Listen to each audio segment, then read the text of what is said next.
All right. Testing, testing. I think everything looks okay. All right. Here we go. Well, hello. Welcome. This is the very first, well, I have to I'm redoing this first episode basically because I did it before my last stream. There's an audio issue. I have to do it again. Hopefully the audio issue is fixed. I hope it's fixed. I think it's fixed. Um, if not, I guess I'll just do this episode a third time. But all right, welcome. So let me just first explain what exactly this stream is.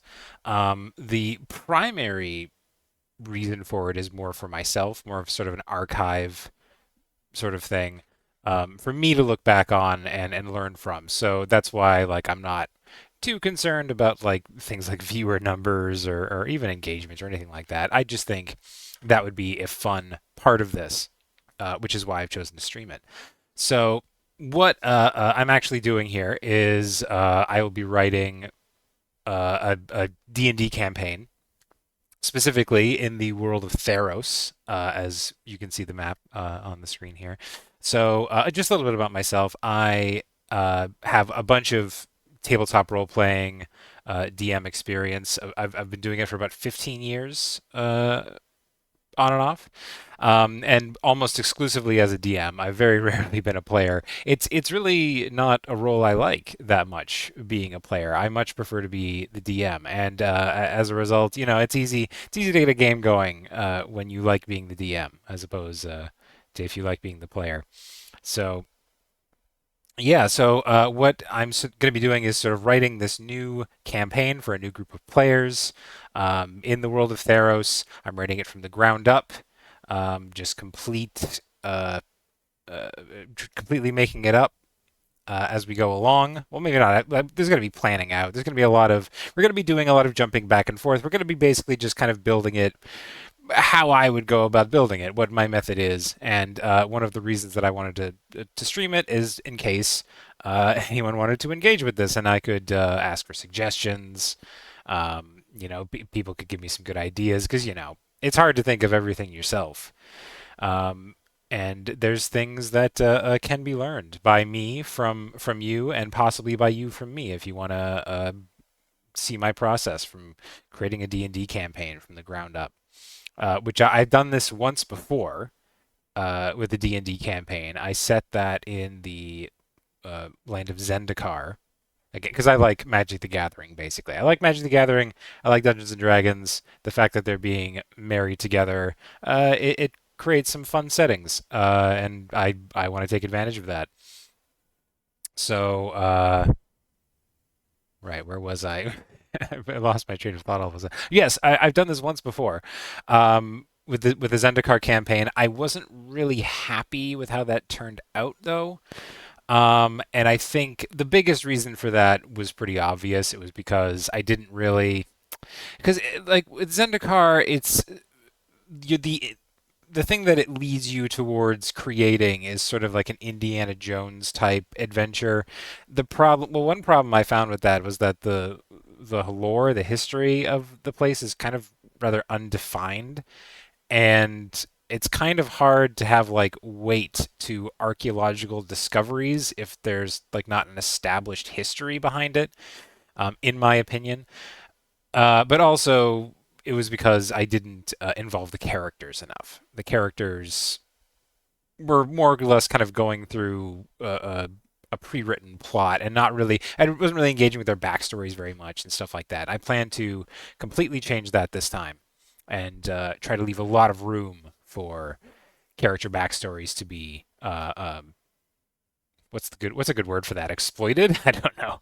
For them to be utilized, and because that's always the thing. Like in all the campaigns I've run, that's always so consistently what gets the characters engaged is if you can actually create those scenarios where like differences of ideals come into play, like either with the character in the world or with the character with other player characters. Those moments always shine. There's always the most memorable things to me, and I want to try to get a lot of that.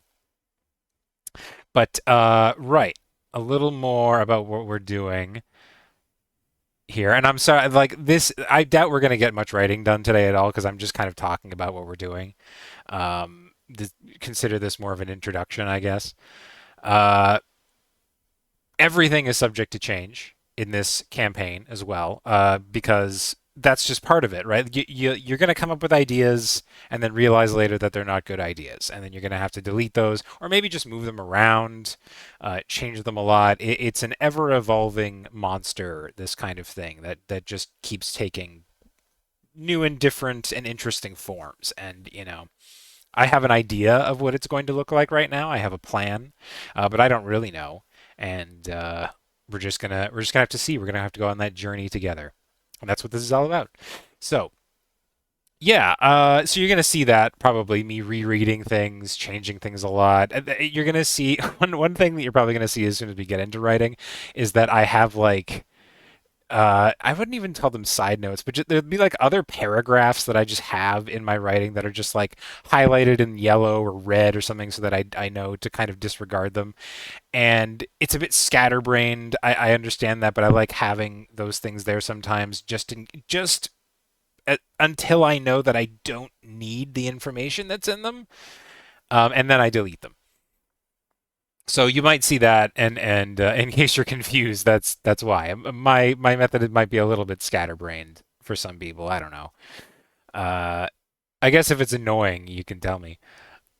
Um, Another thing is I also don't really have a schedule at this point. It's I'm at a point in my life where I'm not really sure exactly what I have time for and when.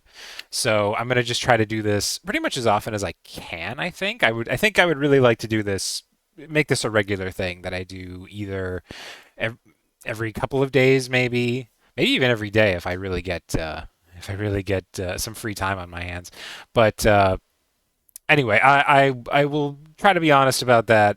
But yeah, like I don't have like a set schedule at this time. Hopefully, I would like to get one in the future. Don't have one now. Uh,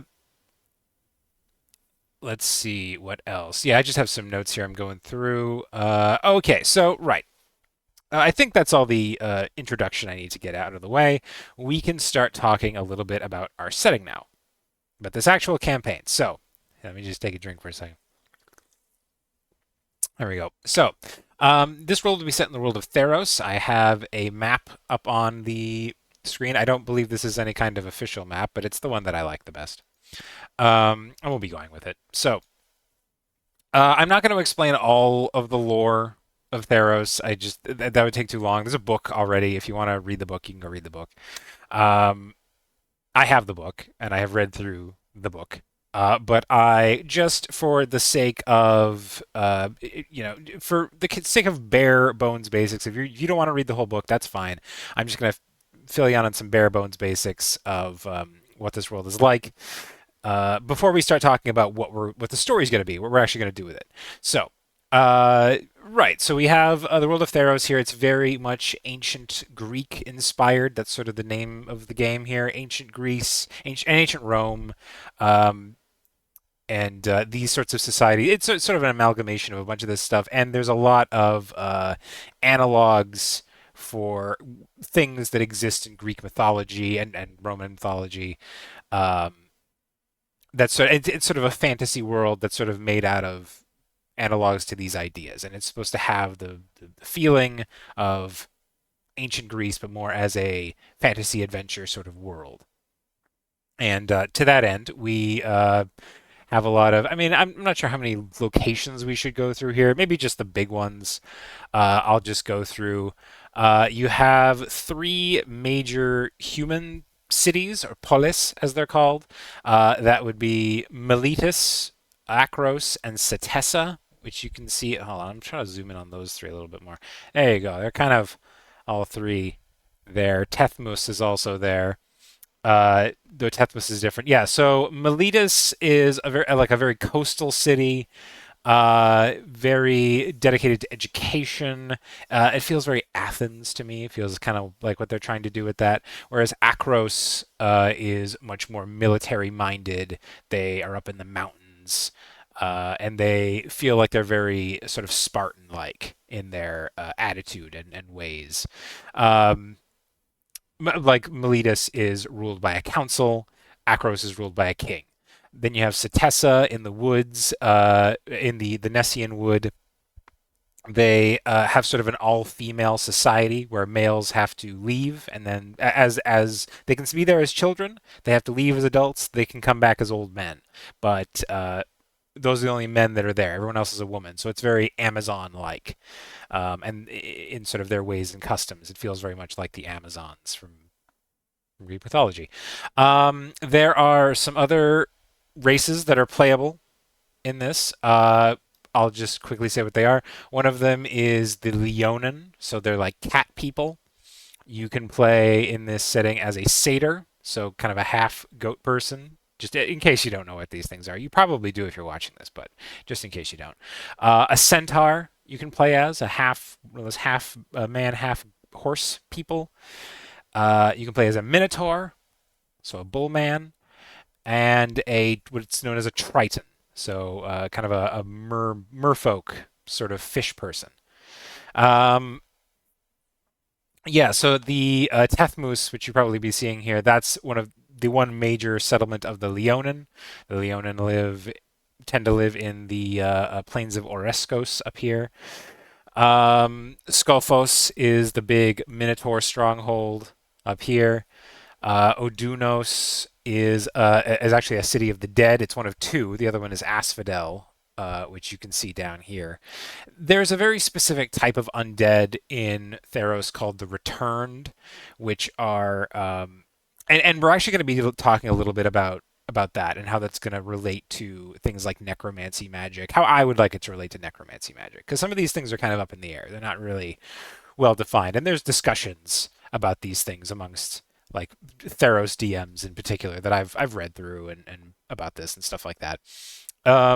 So yeah, but the returned are a very specific type of undead where, much like Greek mythology, people die and then go to the underworld, and they have to pay a fee to the boatman, which in this case is the god Athreos, but we'll get to him, to get into the underworld.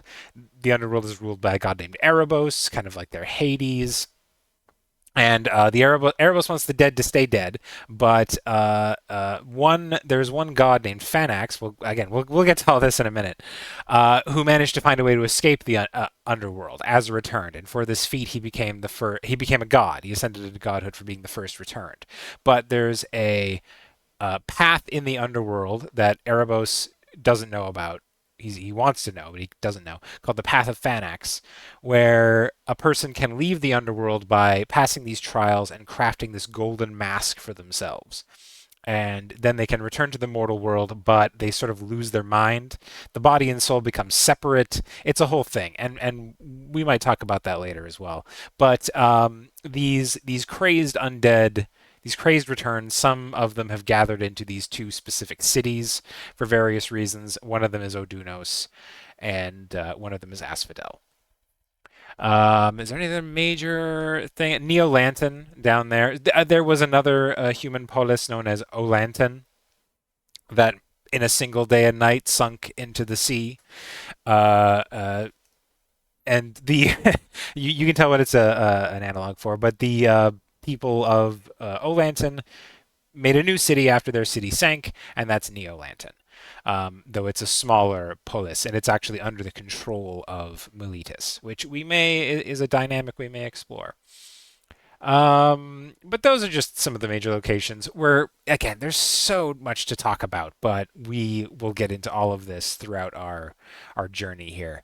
But let's just talk about the gods. Let's just because they are sort of the linchpin of this whole thing, the thing that everything is based around. And the thing is, when you are a player in Theros, a player character, you are playing as a player who has sort of like demigod-esque powers because you are the disciple or the chosen of one of these gods. And there's all these systems of having abilities that are related to specifically what that god is about. We might go through some of that. I'm not entirely sure we will, but anyway, we'll see. Anyway, without further ado, let's get to these gods. So these are in no real particular order. But one of the oldest gods is named Clothis. Clothis is the goddess of destiny. Her long strands of hair are the strands of fate.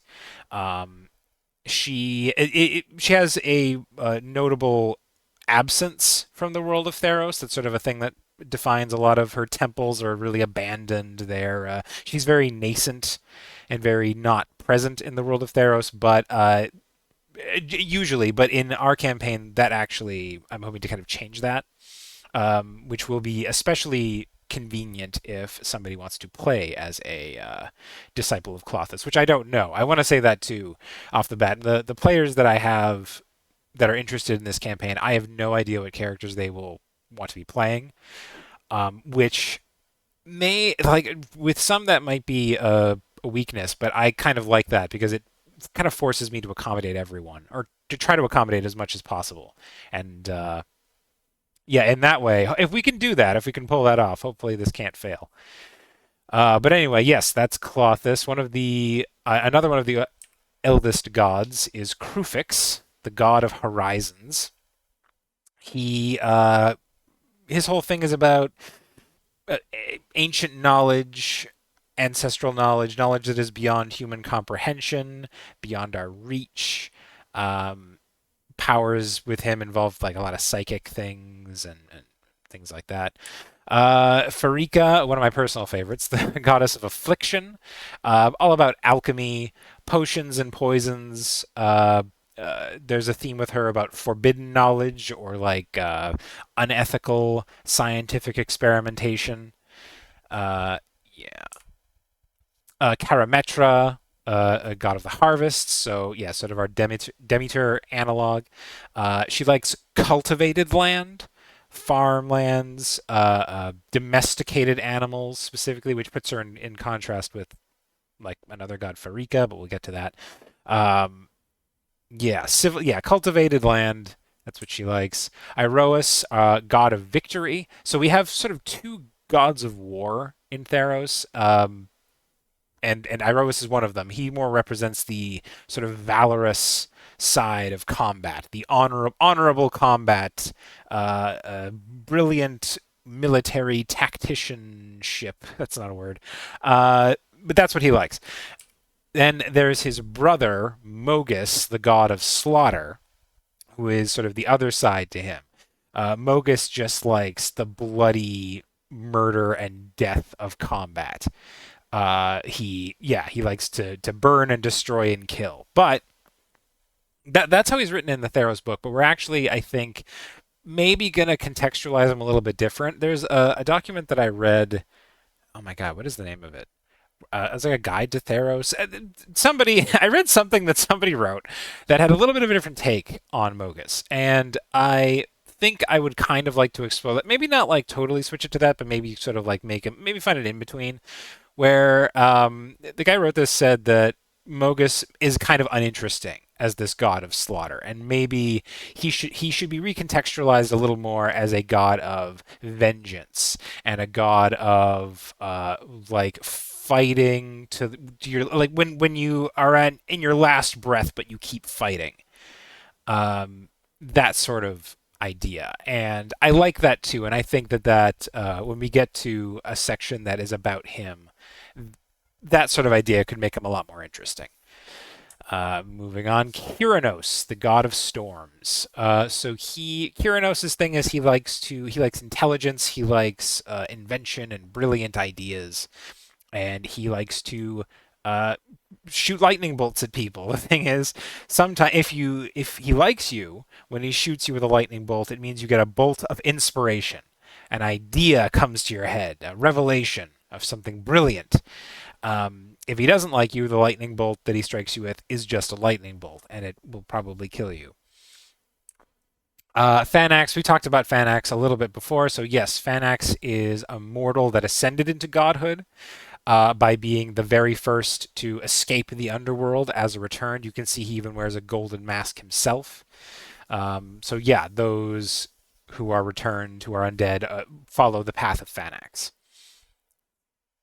And he is the god of deception, by the way. That is his ascension to godhood was his great deception. He deceived Athreos and Erebos and death itself, and so he rose to godhood for that.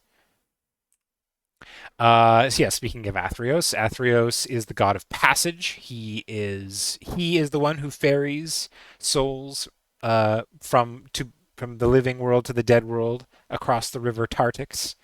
Yeah, he's if Charon the boatman from Greek mythology was a god himself. That's him. There's an interesting story behind Athreos that he may also be a mortal who ascended to godhood, which is also a story I would like to try to see if we can explore in this campaign. Ephara, the god of the polis. So yes, Ephara is she likes civilization, cities and buildings. She likes law and philosophy and order. That's her thing. And Nylea, god of the hunt. So yeah, Nylea likes the exact opposite of Ephara and likes wild, untamed wilderness. This also puts her at odds with Karametra because Karametra likes cultivated wilderness. Nylea does not. She wants untamed animals, wild growth, all that sort of thing. Perforos, the god of the forge. Yeah, he likes forging. He likes making things. And craftsman, pretty much any craftsman on Theros will probably have some sort of reverence to Perforos or some sort of or just straight up worship him. Um, yeah, he works in his forge on masterwork items, but he's also very volatile. Sometimes he'll make something and then go, it's terrible, and discard it. And sometimes he gets mad, and that's when a big volcanic eruption might happen. But sometimes he'll cool off quickly too, you know. Erebos, we've been mentioning him, the god of the dead, the ruler of the underworld. He loves the fact that all mortals will one day be under his rule, but he wants the dead to stay dead, and he is depicted, as you see here, with a great whip. And that whip he uses when someone tries to leave the underworld. He lashes out his great whip and wraps it around them and pulls them back in. Thassa, the god of the sea. Yeah, she's the god of the sea. You want to travel safely across the sea? You got to pray to her, or she'll send a kraken after you, or giant tidal waves. But her business basically just concerns the sea. Heliod, the god of the sun. So Heliod is sort of the self-imposed leader of the gods. He says he's the leader of the gods. Many gods begrudgingly accept that, but yeah, begrudgingly in caps. Some of them hate it. Like Erebos hates it. I know Mogus certainly doesn't like it. Anyway, Heliod is characterized by being very good and selfless, but also being very self-righteous about that, and very and perhaps letting a worshiper of Heliod might let their desire for law and order and right sort of warp their actions to being not that great, if that makes any sense. Heliod has his great spear, which has a name. I don't remember what it is, but it is the tool he used.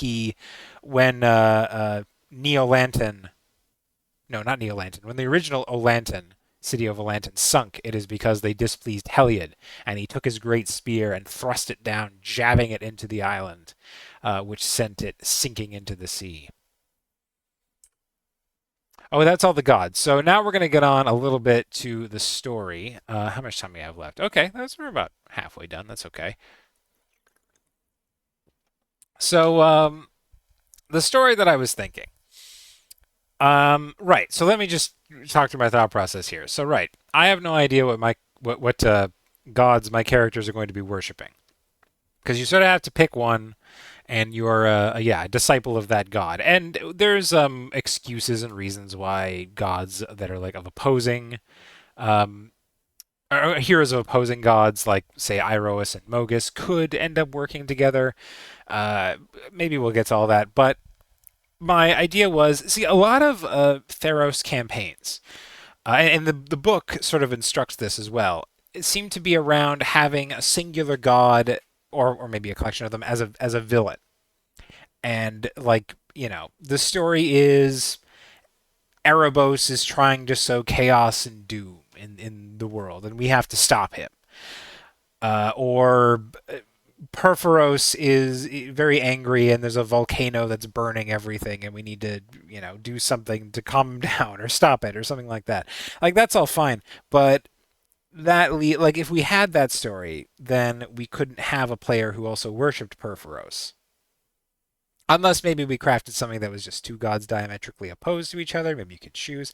But I was looking for something a little more all-encompassing, where we could sort of explore each and every god. They could all have their moment. No matter which god a player worshipped, they would all have their moment. Um, and so is there a universal enemy to the gods that every god would have an interest in stopping, that the players could work towards stopping? And there is, and the answer is the Titans. So, yeah, much like Greek and Roman mythology, in the lore of Theros, there are these beings called the Titans. And the explanation for why they exist. So it's not like Greek mythology where they're like the parents or the precursors to the gods necessarily. I mean, it's all a little bit up in the air. You maybe could interpret it that way, but that's not how I really read it. The whole thing is the gods are supposed to have been born out of the dreams and ideals of mortals, and that's sort of how Theros as a world is supposed to work. The thoughts and dreams of mortals shape the world. That's why a mythical monster can exist and be killed, but then exist 1,000 years later still and also be killed. A legend that is said to have happened two different ways can happen both of those ways because what matters is what people believe happened. And then that's not to say that but it takes a long time. It's not to say that like if Kyranos wants to throw a lightning bolt at you, you can't just say I don't believe in you, Kyranos, and then now he has no power over you. It doesn't work that way. It would take like for a god to lose his power, it would take like centuries of mortals not believing he had any power. So yeah, but the point is, yeah, the Titans specifically were also formed, but the lore seems to be that they were formed out of these deep, dreading existential fears, as opposed to like, yeah, hopes and dreams and desires like the gods. But there are four Titans that I could find, and I have some artwork for all of them. I will show you. I will go through them. I'm not sure that all of this is official artwork, but it's probably going with because I like it well enough. So this one's official. The first Titan is Croxa, Titan of Death's Hunger. So he just wants to consume. He's like the Saturn devouring his children. Reminds me of that. Anyway, Flage, Titan of Burning Wind. Yeah, fire guy wants to burn shit. Scotha, Titan of Eternal Dark. He'll be a creepy, nebulous one. And Uro, Titan of Nature's Wrath. This one's official as well. I do know that. So yeah, water and storm, floods and tsunamis and tidal waves and hurricanes and tornadoes. That's what he'll be about. So yeah, we have these four titans here, and I thought to myself, so we could have sort of four groups of enemies working against our players, wherein the Titans. So the lore of the Titans is that they are trapped. They're supposed to be trapped in the underworld. There was a war between the Titans and the gods that resulted in the gods winning and trapping the Titans in a part of the underworld. I don't remember if it has a name. I want to say Tartarus, but it's not called that. Uh, where Clothis specifically, you can see her depicted here, is the one who stands guard over the Titans. Her strands of hair are binding them. So right. So one I think change to the lore I'm going to be making right away, or maybe it's not even a change, it's more of an interpretation. Is I think the idea is supposed to be that when the Titans were roaming around, not all of the gods quite existed yet, which makes enough sense. It makes sense for the Titans to be like, yeah, very early primordial like precursors to the gods. And we can still have them be that, but I'm gonna say that the War with the Titans was a very long, protracted thing that maybe had like ebbs and flows of conflict, and so yeah, it's not so much. It's not the case that there were only a few, and there were supposed to be gods that died as well in the War with the Titans that we just don't know about. But what I'm sort of making up is that the Titans exist, were dreamed into existence. The gods were dreamed into existence. Their war with each other lasted long enough for all the gods we don't know about to have died, and all the gods we do know about to have come into existence. And then once all that happened, then the war with the Titans ended, and they were put into their prison. And there they've remained. But the crux of this plot, this campaign, is that those bonds are weakening. And the reason that those bonds are weakening will have to do with another lore event that I don't have a picture of. Damn it. Okay, I'll just power through. So, an event that happens in Theros that was a very major like upset in the Magic the Gathering lore. A major upset in Theros was this planeswalker. Oh God, do I have to explain what that is? Yeah, a planeswalker is someone that can travel through planes of existence in Magic the Gathering. It's not important. This guy named Xenagos, who is a satyr, happened to rise to godhood in Theros. He became the god of revels. Uh, so like his whole thing was, I just want to drink and smash things and cause chaos and mischief.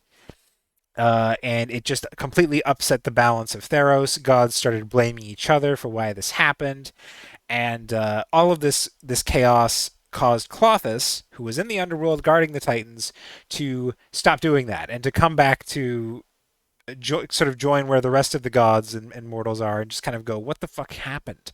I leave you people alone for a couple thousand years and you're messing things up this bad.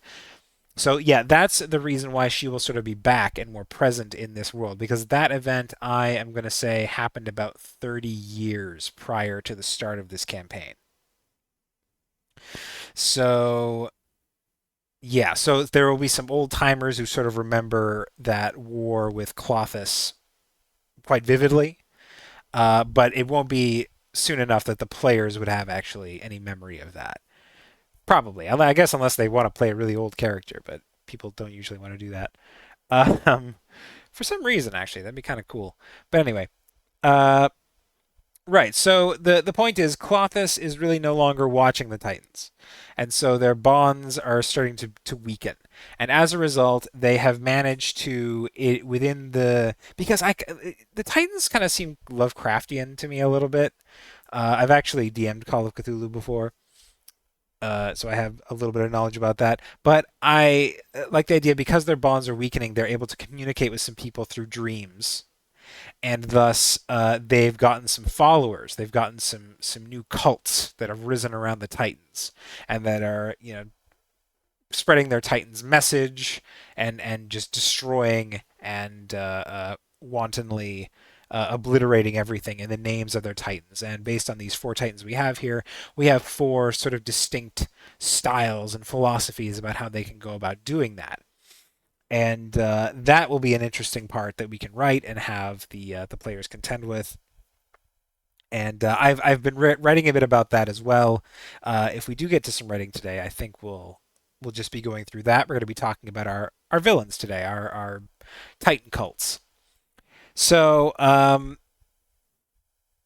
yeah, so the way that the general idea that I have for this campaign, the very broad strokes, like what the story's going to be, is this is going on. The Titans are their bonds are weakening.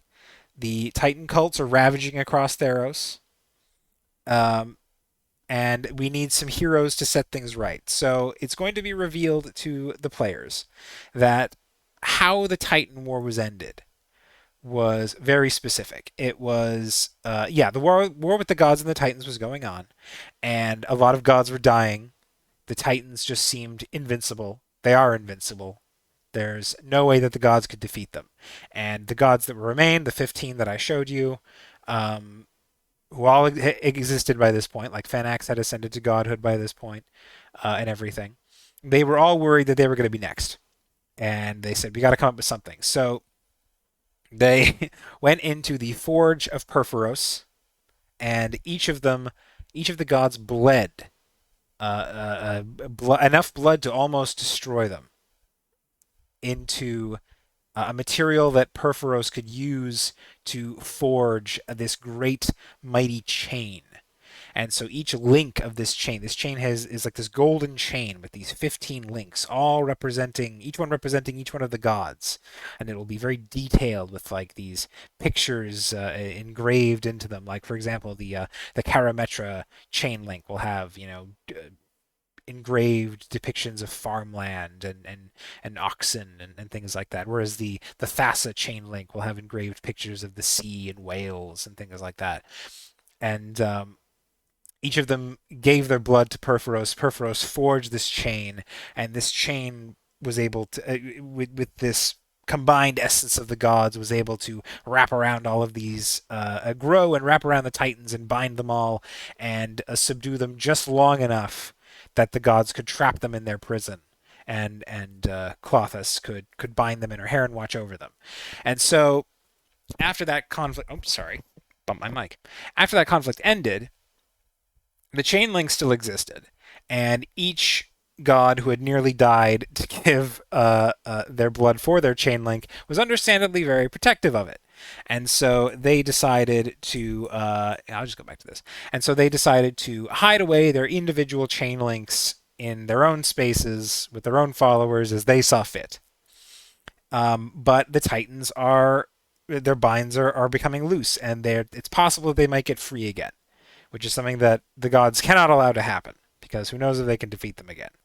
Now, many gods don't believe that this issue is not yeah, this is important. Many of the gods don't believe that this issue is that big of a deal.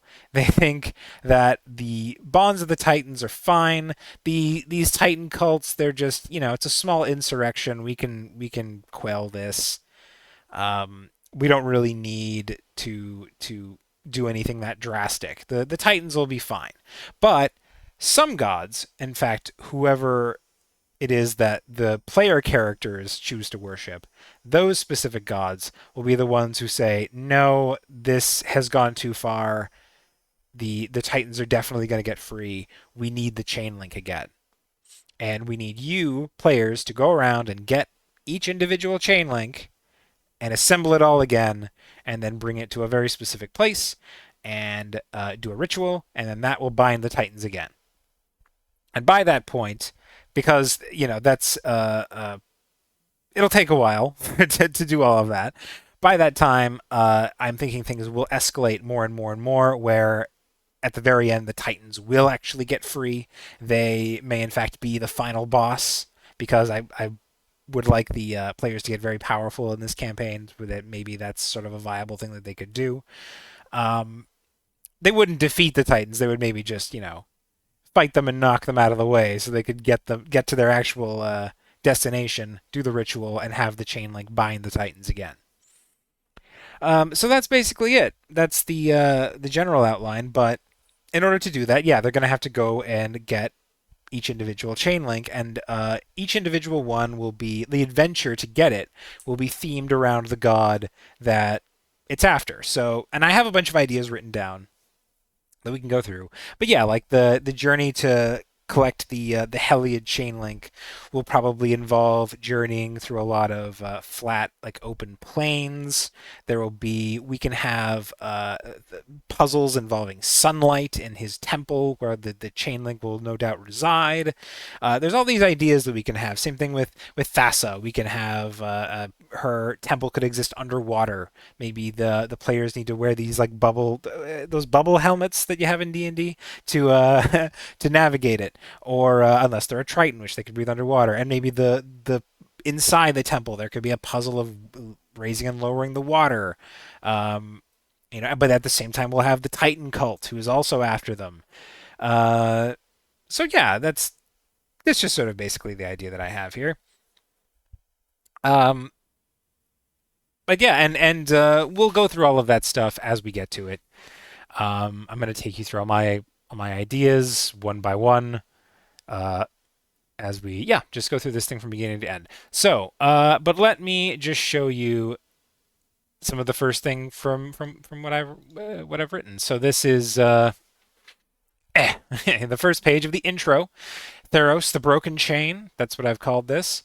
And yeah, I'll just read you what I have written here. The myth of the Titans chain. Oh, this is probably just the exact same story I just told you. Whoops. Well, I'm telling it to you again, but better this time. Eons ago, in an age long forgotten, before mortals had first prayed the gods to life, there were the Titans.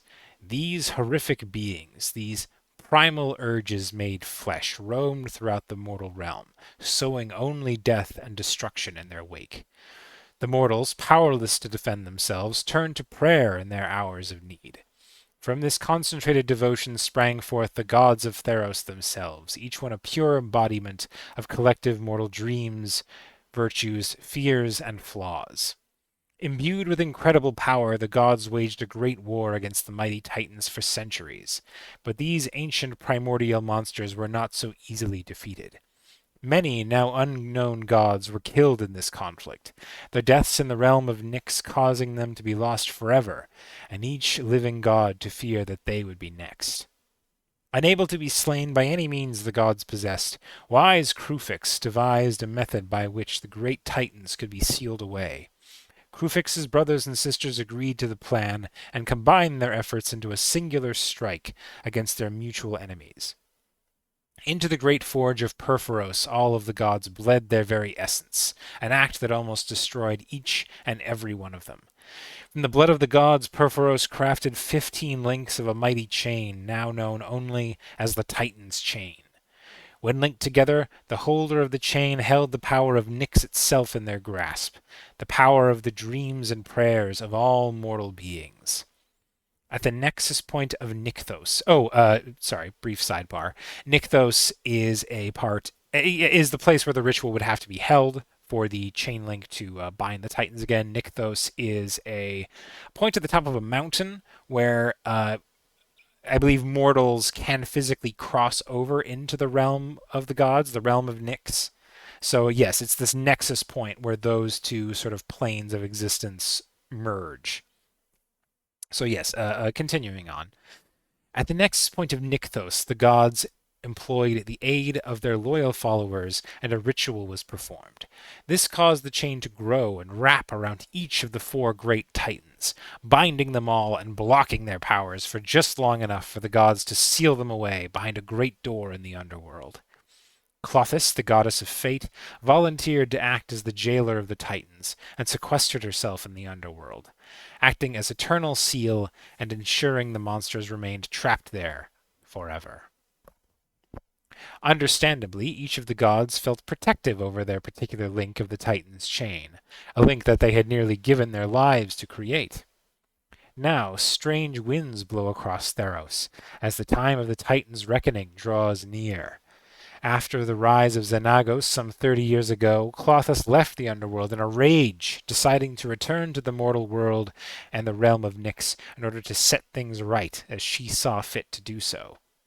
With Clothis no longer guarding the Titans in the underworld, the strength of their prison is growing weaker. Groups of cultists who revere the Titans and possess legendary weapons of titanic origin are now opportunistically seeking a way to free their masters from prison. Most of the gods arrogantly believe that this matter can be handled by them alone. They have sent their own champions to quash the threat of the Titan cults, but so far none have been successful. There are gods, however, that believe that what has already been set... I was doing so well. There are gods, however, that believe that what has already been set in motion cannot be undone. Mortal champions must be summoned to collect all of the links to the Titan's chain before it is too late. They must bring the links back to the site of Nykthos, so that the chain can be made whole again, and bind the Titans anew. The players are just such mortal champions. Right. Clear? I think so. So, one also nice thing about these chain links that I think would make an interesting mechanic is that each of them can sort of have a passive magical buff associated with them as well. So I'm not sure exactly what those would be. We can get to that and work through that. What exactly would the buff be for the chain link of Thassa? Maybe you can breathe underwater. Maybe, oh, excuse me, maybe you get some special movement through water. Oh, excuse me. Sorry. I really shouldn't. Oh, God. Maybe, yeah, the chain of Krufix.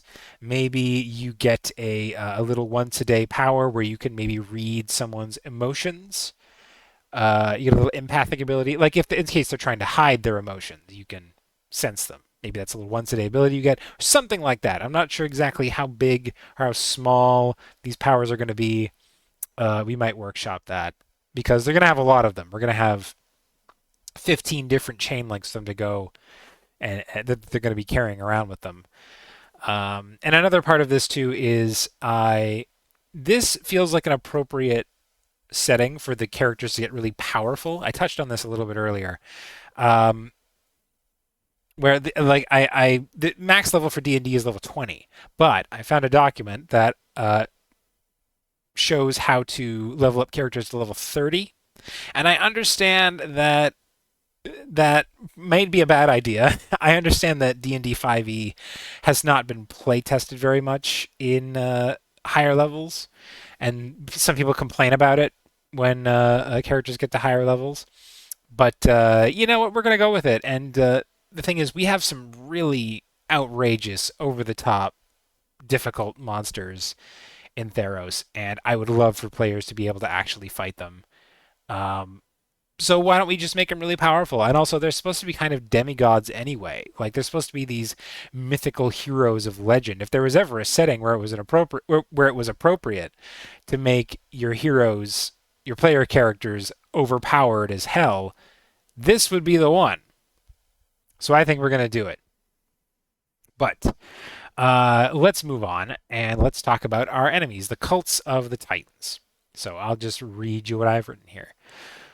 We'll just go through what I have written here, and we'll make some changes if we see any. But because oh yes, full disclosure on this too. You know what? I'm sorry. This is so much less organized than I wanted it to be.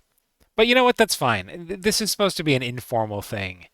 Uh, this isn't. I don't. I'm not teaching a master class here. This isn't structured.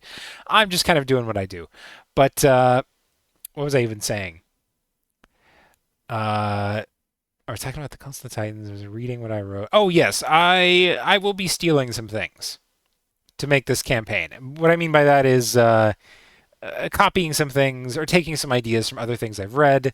I've read some pre-written D&D campaigns already. There was before I was actually trying to write this from the ground up. I was actually just trying to use a pre-written scenario and just reskinning it to make a Theros. Or pre-written campaign, I should say. And I just found that to be really difficult with everything that I found that was pre-written. Like I didn't like it in terms of like how it didn't like it clearly wasn't written for Theros, so it didn't really have the themes well enough for me. But I've read through those and I there's some ideas that I like, and you may see me reskinning certain parts of certain other campaigns that exist and just kind of putting them in here where I think they might fit. And I'll be honest about that. And I mean, that's what this is all about. I mean, who really cares? I'm looking to take your suggestions too. It's all about sharing is caring. Let's share ideas and let's make a great campaign.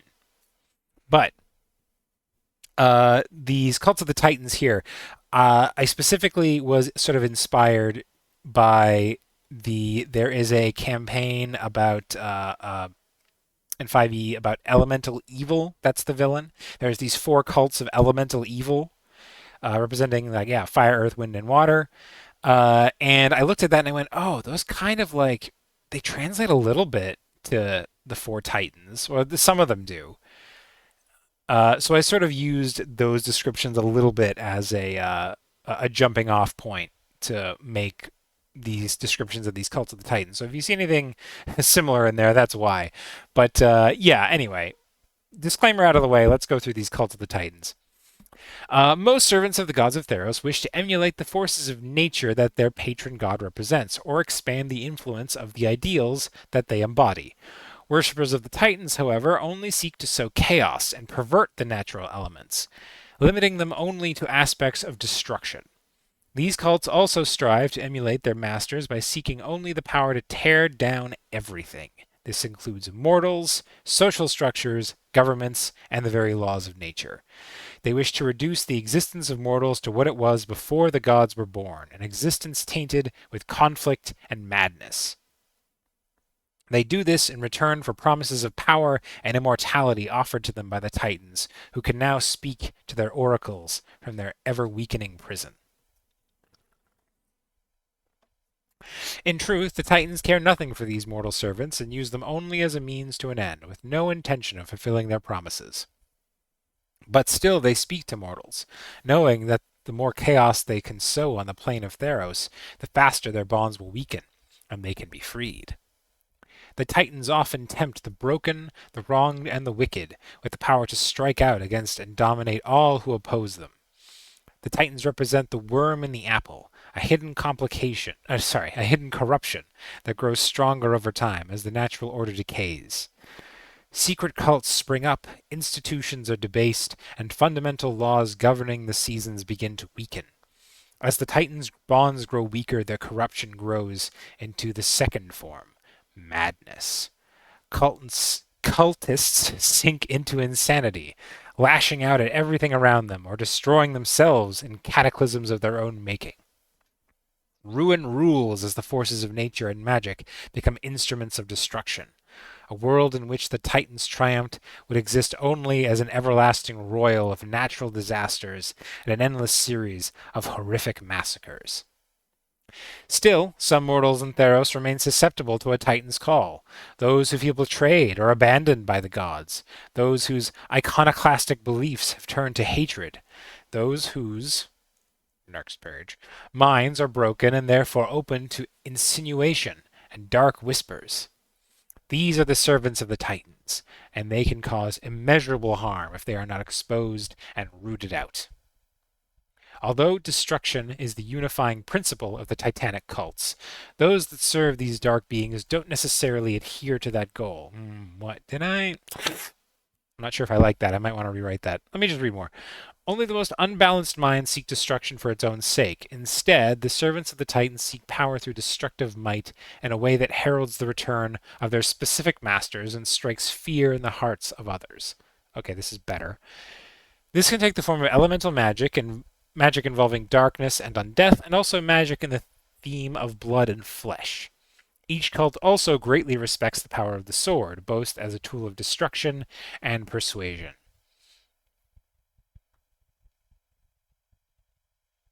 Yeah, you know what? That's fine. I can keep with that because there should be some because not every member of a Titan cult should just be a like raging lunatic who is just like an insane rampaging serial killer or something. Like no. There needs to be some we're going to need to have some betrayals and some intrigue at some parts of this campaign and some people who were secretly Titan cultists and stuff like that. And we're not going to get that if all of them are just only out for just immediate wanton destruction. There's going to be need to be some people who are a little bit smarter about it and play things a little more under the radar and are more underhanded enemies. Those won't be the norm, I think. Usually we're gonna have our Titan cultist enemies at least be pretty obvious, but there might be some times we may surprise our players with having some espionage in the Titan cults, and that's not also to say that this is all we're doing, that this will only be the players against these Titan cults trying to get this chain. I plan to have a lot of side quests involved in this.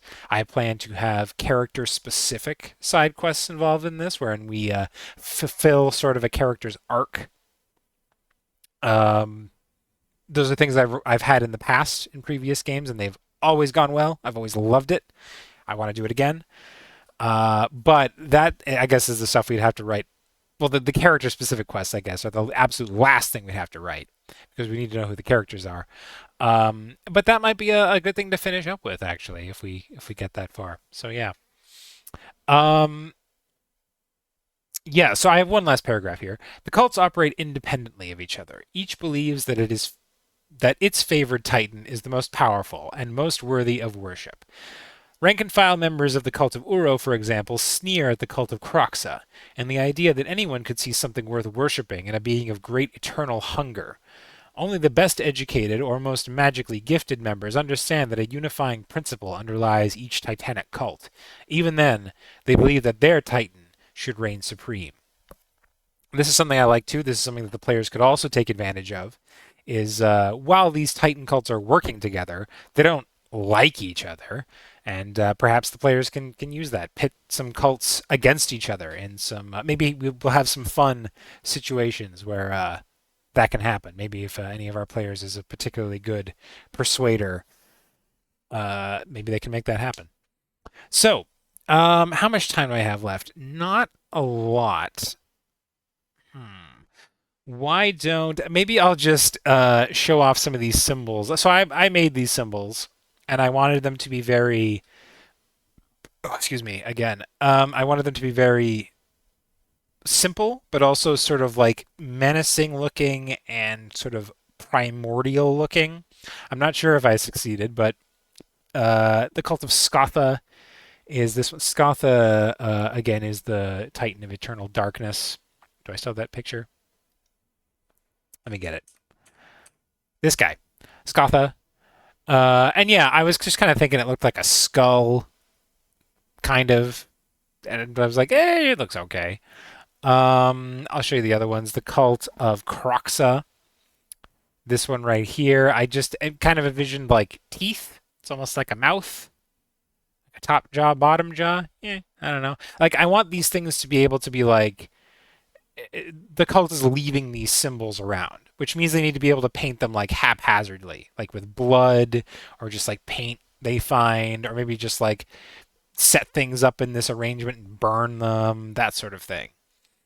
Um, the cult of Flage, like that. There's our because Flage has horns. He has wait if we see him. Yeah, he's got like horns on top, horns on bottom, and sort of that's what I was kind of going for with this one. And then the cult of Uro, which I was, I'm this is the one I'm least happy with. Maybe I'll change this one. It looks like a road map, doesn't it?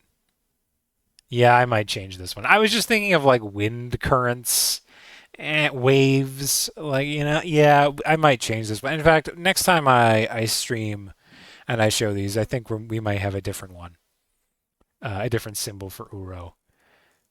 But yeah, that is close to an hour. That's all I'm going to get done today. Sorry we didn't get into too much, but yeah, I think I've given an okay introduction. I hope it was coherent. I guess is all I hope, because I'm worried I'm going to look back on this and think this is the most jumbled mess that has ever been committed to film. But hopefully not. So thank you for watching if you've watched, and we'll see you next time. We'll pick up where we left off and get more into our villains, more into the cult of the Titans, and what makes them the same, what makes them different, what makes them interesting, and how we can use all of those facts to our advantage when we're writing this campaign. Uh, I should have some sort of sign off, shouldn't I? What should it be? Just like a D20, keep on rolling. God, that's terrible.